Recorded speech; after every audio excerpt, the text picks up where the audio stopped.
The Labor Department has issued a ban on deploying new Filipino workers to Kuwait. This after a furious President Rodrigo Duterte demanded answers on the death of a Filipina found in a freezer after a year. Concerned agencies say that they are exerting efforts to help Joanna Demafiles' family and to bring her body back to the country.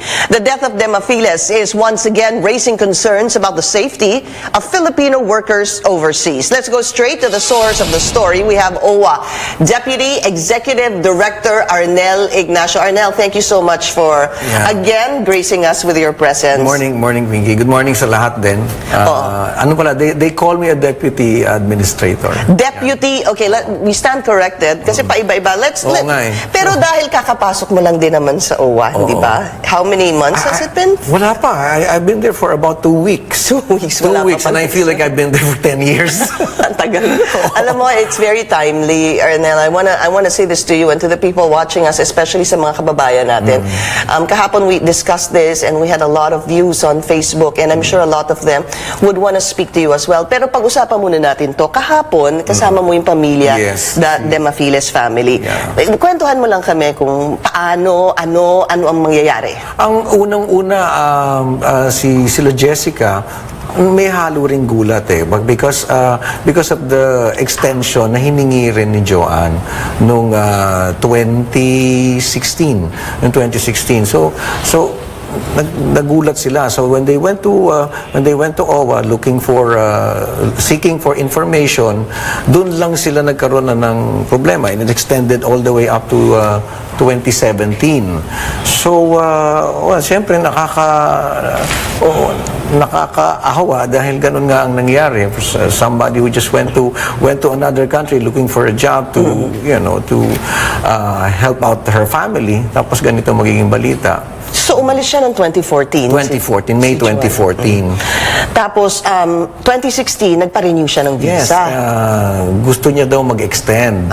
And kinikwento nila... Saan galing yung data na yan? Sino nagsabi sila Jessica, yung mga kapatid niya. Wala nga daw silang idea na mayroong problema. So, nagulat na lang sila nung wala nang siyang pinapadala, and hindi siya kumukontak, at hindi na rin siya makontak, pati yung Facebook page niya raw, parang hindi na rin nila mabuksan. So, dun sa area na yon, medyo, it's quite dangerous to speculate on what happened. Wala pa kaming info doon. That's why there's an investigation going on. Mahirap talaga to speculate on that. So, we stick to the facts. Umalis siya ng 2014. 2016, nagpa-renew siya. At mula noon, kailan ang last contact? Was it November or December of 2016? Ang sabi ni Jessica, kumontak lang siya right before humingi siya ng extension I think that was what they were discussing, that she will stay even longer. And then hindi na daw siya communicate after that. 2016 though, ang nangyari dyan ay pag-check naman ng recruiter. Kasi syempre, babalikan din natin yung agency dito sa Pilipinas. Kasi ano naman siya above board siyang pumasok ng Kuwait. Actually, member siya ng OWA Member siya ng OWA. Yung Mount Carmel naman, na agency niya, ay wala na, nagsara na rin. 2016? Okay. So hindi, pero syempre, matetrace pa rin natin yan dahil meron naman tayong mga information as to the agency may be operating under another name. Exactly. That could happen, hindi ba? Dahil yung agency nagsasara. It's not uncommon kasi nga pagka nagka-problema siya sa kanyang lisensya o they need papalit lang siya ng pangalan. But do you know why nagsara sila in 2016? Ngayon wala pa. Probably they had violations kaya sila sinara. So sinara siguro sila, but again, we're not super sure. So let's stick to what you know. So yung pamilya, balikan lang natin yung kanyang kapatid, si Jessica, na kahapon she was with you, with Secretary Bello sa Labor Department, sa DOLE kahapon. At talagang kitang-kita, ramdam pa rin yung sakit ng pamilya. Balikan lang natin yung sinabi ni Jessica, a part of her statement yesterday at the DOLE. Maasa kami na ma-actionan ng OWA. Tapos, ang talaga na ma-actionan nila, at saka doon po sa embassy po ng Kuwait. Pero ang ano namin, walang action eh. 2018? Sa record ninyo. Okay, so yun si Jessica Arnel, kasama mo yung pamilya nga kahapon, ano? And umaasa sila sa OWA. Ano ba, nasaan na ba yung investigation right now? Kasi simula pala nung investigation sa pagkakautos ni Secretary Bello. Pero inuna na namin para naman na, well, siyempre ang sakit-sakit na nangyari sa kanila. Diniscuss namin kagad sa kanila kung ano yung pwede lang maasahan sa OWA. So, more or less, meron siya makukuha sa amin mamaya na mga assistance, like meron siya 100,000 para sa kanyang livelihood, may 50,000 pa siyang kukunin, and another 120,000 para dun sa matulungan natin sila sa kanilang funeral. But, from what my understanding, Arnel, hindi pa pwedeng, the body can't be flown back to the country just yet. Because of the investigation that has to go on in Kuwait. Sa Kuwait. Oo eh. So there's so many details about this case that hindi natin hawak eh. Like if the investigation goes on in Kuwait, hindi naman natin sila mauutusan na basta tapusin Bigyan nyo yung kami investigation.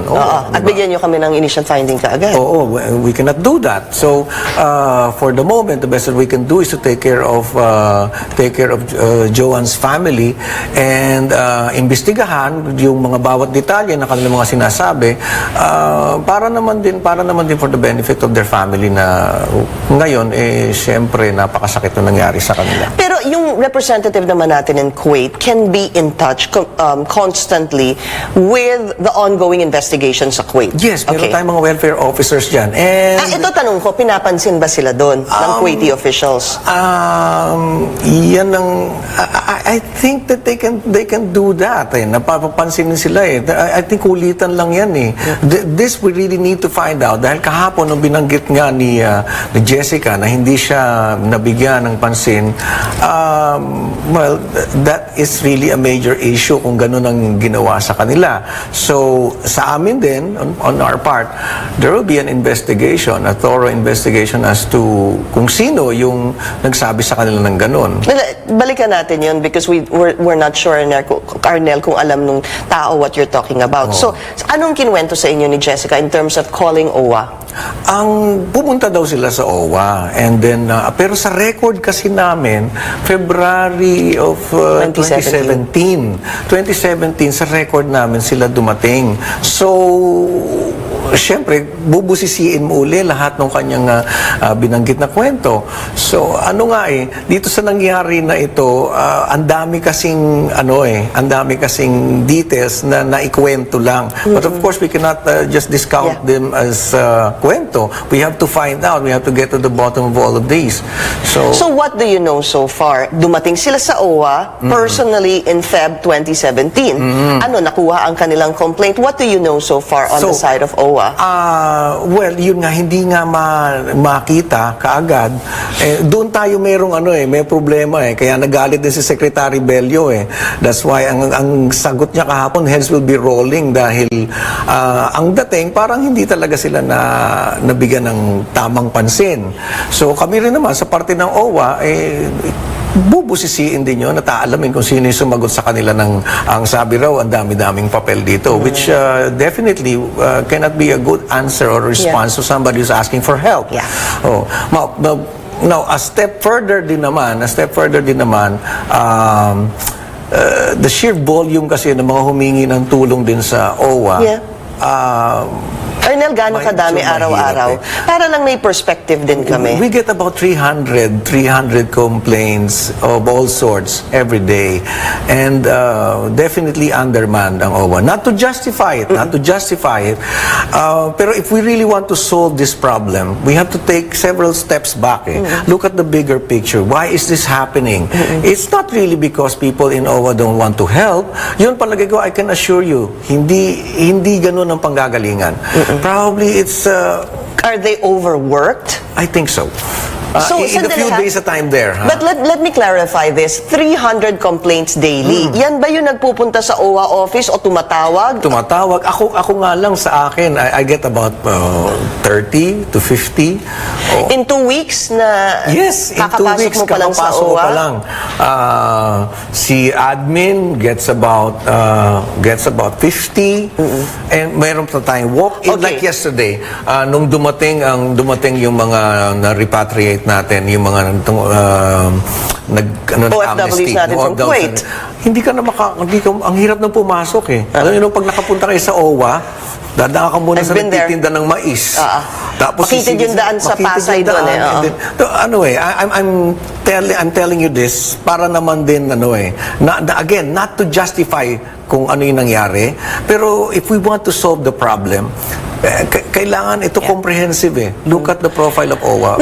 Well, that should also be something that needs to be looked at because before we go on a break, let's put things in perspective. Ilan ho ba, Arnel, ang OFWs natin all over the world? All over the world, we have about 10 million. 10 million. Ilan po ang tao natin sa OWA? We have All over the world. international deployment, 120. Around the world? Yes. And then, ilan ang tao dito sa office sa Pasay? Sa Pasay, we have about, ilan tayo? 300. 300. Oh. So 300 people in the office in OWA, 120 people abroad, Yes. and there are 10 million. And kung ano pa yan, pagka nagdi-deploy ang OWA din, napapilay din yun dito.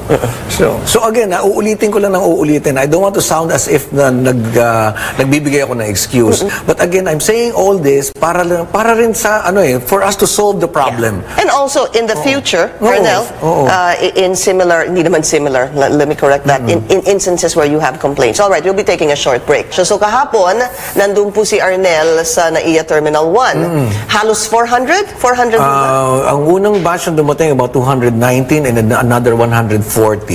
And then this afternoon, meron uli na darating na about 140. Pakinggan natin yung ilan sa mga sinabi ng mga kababayan natin pagbalik po nila dito sa Pilipinas. Inatak ako na gusto niya akong anuhin. Sabi ko sa kanya, Madam, kahit patayin mo ako dito, wala akong magagawa. Basta gusto ko magpasauli sa agency. Hindi ko na kaya. Nagkasakit ako, na-stress ako. Hindi ako makabangon. Hindi ako makalakad. Araw-araw, lagi nagmumura, lagi tapos yung mga bata, nananakit, nananadyak, dudura. Okay, so far, 502 na ang na-repatriate mula kahapon at meron pang parating.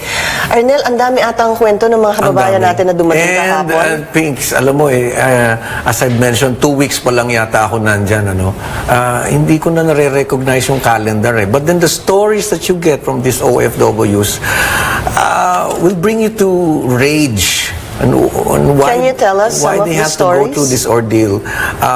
Yung kahapon nakapila siya, napansin ko lang na parang umiiyak. Wala naman luha. So lumapit ako. Sabi ko pa, bakit malungkot ka pa? Andito ka na, okay ka na eh. You know how she responded to that? Sabi niya, Sir, payakap. I don't think she even recognized me as Arnel. Sabi niya lang, Sir, payakap.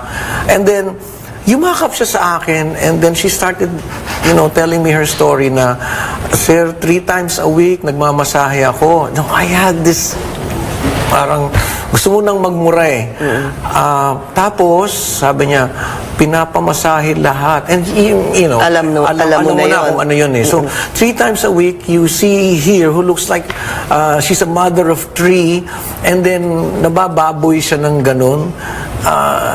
So, yun ngang mga, it just brings you to an indescribable rage on how anyone can endure an ordeal like that for $400.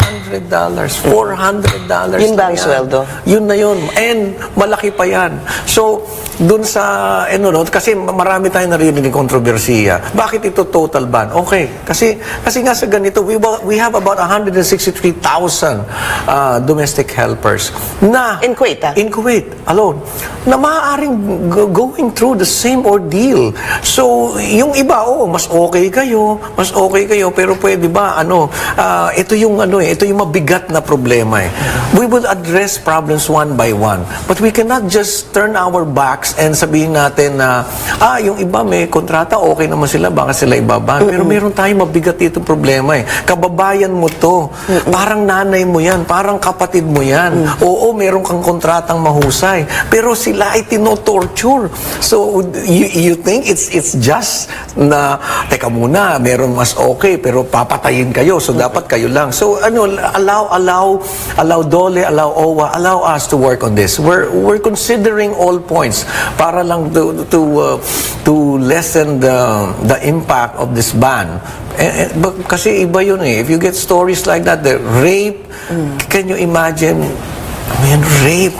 Meron pa bang ibang kwento ang rape na walang magandang rape? So now I'm seeing, Arnel, how you feel about this, that obviously supportado nyo yung total deployment ban dahil nga ikinukumpara mo na ako maganda trabaho ko sa Kuwait, ikaw inaabuso ka doon.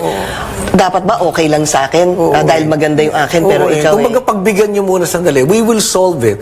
But then we cannot slow down on the problem face to face with somebody who is being raped.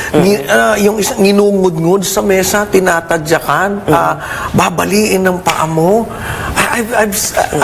Hindi ito kwentong they send me pictures, they send me videos. How will you react to something like that? Do you just talk?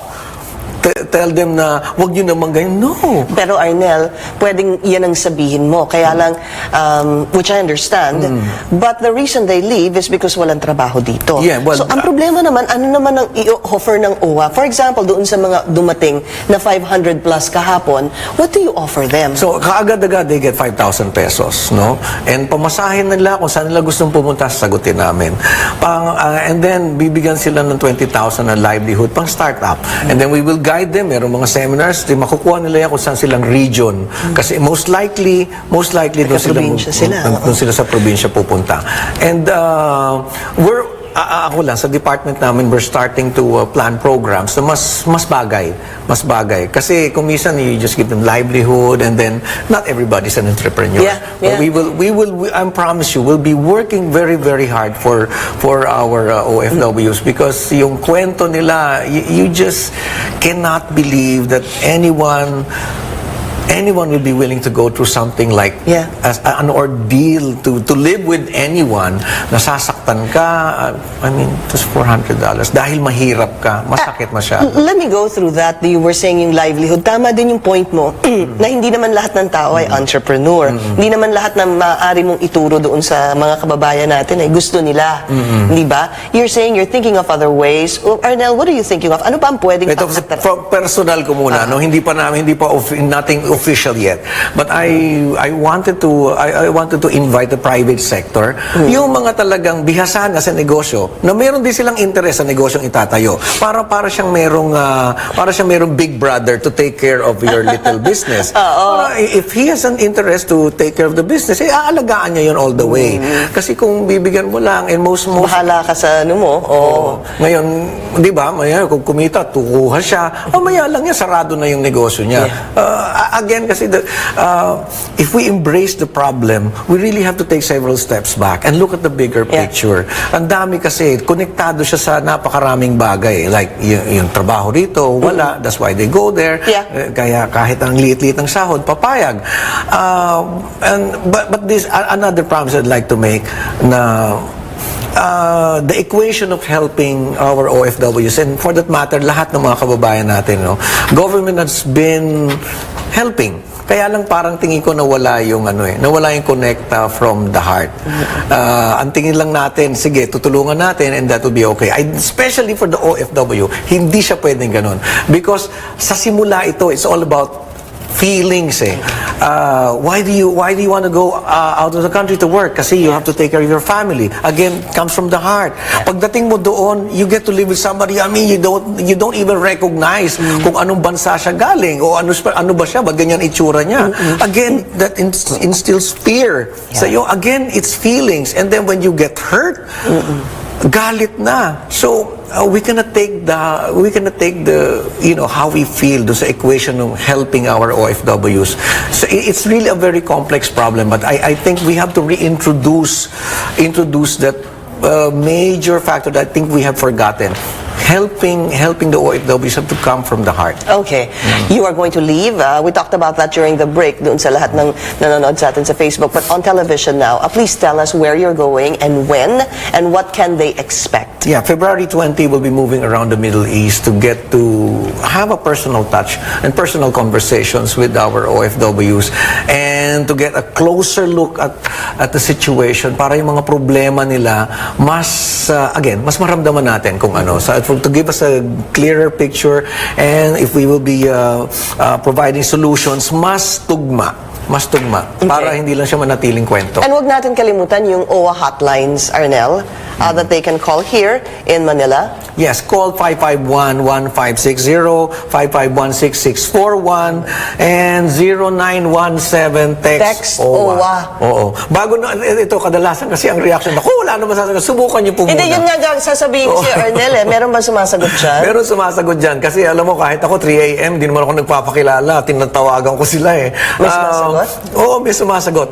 Ganito, at ako naman, online din ako lagi. Si Admin Kakdak, online din lagi. Basta ganito, subukan niyo muna kami uli. Subukan niyo muna. I know there's a lot of things that na nagkulang. We apologize sincerely, and we promise that we will work even harder for you. That's a promise. We'll work harder. We wish you luck dito sa bago mong posisyon sa Ang bigat sa dibdib OWA. ko sabihin ito. And then, well, at least, yung mga kababayan natin kilala ka, maybe, that's an advantage. Dahil sa naging trabaho mo in the past. Oo, nagkikwento sila eh. Nagkikwento sila. Masaya naman ang mga kwentuhan namin. And meron mga bagay-bagay na mahirap sabihin kung typical ka government official na nasasabi ko. Kasi kilala ka naman na ganyan talaga. Well, Arnel, maraming salamat. And again, I wish you the best of luck. Yes, and we need all the help that we can, especially from media. One needs a lot of assistance pagdating sa communication. And we will be asking for help for the OFW. And we will always be here. Thank you. We're just a phone call away.